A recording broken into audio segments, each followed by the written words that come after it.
জয় গুরু। আপনারা যে লেখাটি দেখেছেন, আলোচনাটি মূলত সেই বিষয় নিয়েই সংক্ষিপ্ত আকারে বলার চেষ্টা করব, যতটা শর্টে ব্যাপারটাকে যতটুকু তুলে ধরা যেতে পারে। বীজমন্ত্র জপ করার ক্ষেত্রে লক্ষণীয় এমন একটা কি জিনিস, বীজমন্ত্র জপ করার ক্ষেত্রে আমি কি লক্ষ্য রাখবো, সবচাইতে বেসিক একটা জিনিস, সেইটা নিয়ে শুধু আজকের এই আলোচনাটি। আমরা সবাই জানি শ্রী ঠাকুরের যে বীজমন্ত্র আমরা দীক্ষা নেওয়ার সময় যেটা আমরা পেয়ে থাকি, সেটা আমাদের বলা হয়ে থাকে এমনভাবে জপ করতে হয়, এমনভাবে তার জপ করা লাগে, সেই জপের ক্ষেত্রে যেন ক্রিয়াটা এইখানটায় চলে, অর্থাৎ মাথাতে, নিজের মনে। কেন?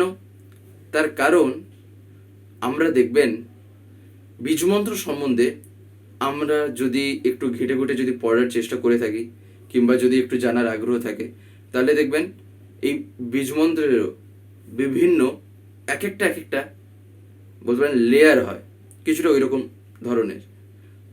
এবারে তার মধ্যে থেকে একটা লেয়ার বা একটা ধাপ হচ্ছিল যেখানে বলা হয়ে থাকে মানসিকভাবে তা করা, অর্থাৎ মনে মনে তা করা।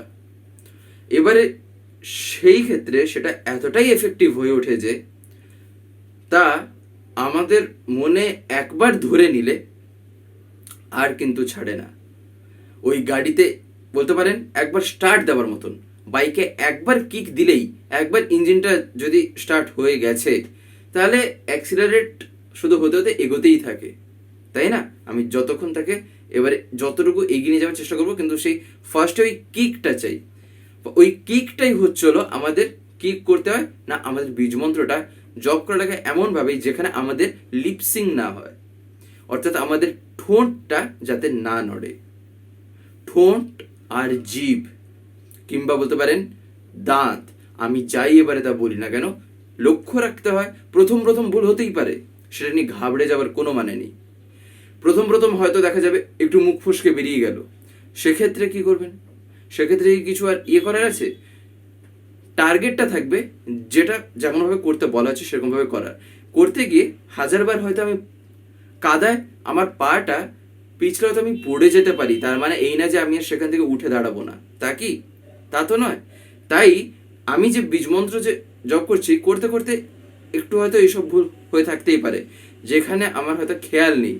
তাই এই আলোচনাটি এই কারণেই, বীজমন্ত্র জপ করার সময় যাতে আমরা এই দিকটা লক্ষ্য রাখি, ঠোঁটটা যাতে না নড়ে। শুধু ঠোঁট না, জিভ, দাঁত, আরও অন্যান্য যেসব যে জিনিসগুলো জব করতে গেলে আমাদের মন মানে বাহ্যিকভাবে যদি আমরা দেখি তা উচ্চারণ করতে গেলে লাগছে, সেই সব ক্ষেত্রে কি হয়, মনে মনে যখন আমি জব করব সেগুলো আর তখন ব্যবহার হয় না, অর্থাৎ সেগুলো বাহ্যিকভাবে দেখা যায় না যে কেউ একজন কিছু করছে, কিন্তু মনে মনে চলতেই থাকে তার নাম।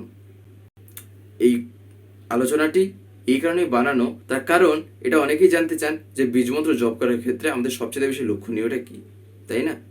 তো যাই হোক, পরমপিতা রাঙা রাতুল চরণে আপনাদের প্রতি প্রত্যেকের জন্য সুস্থ স্বাস্থ্য সুদীর্ঘ ইষ্টচ্ছল জীবন প্রার্থনা করে আজকের এই আলোচনাটি এখানেই শেষ করছি। জয় গুরু।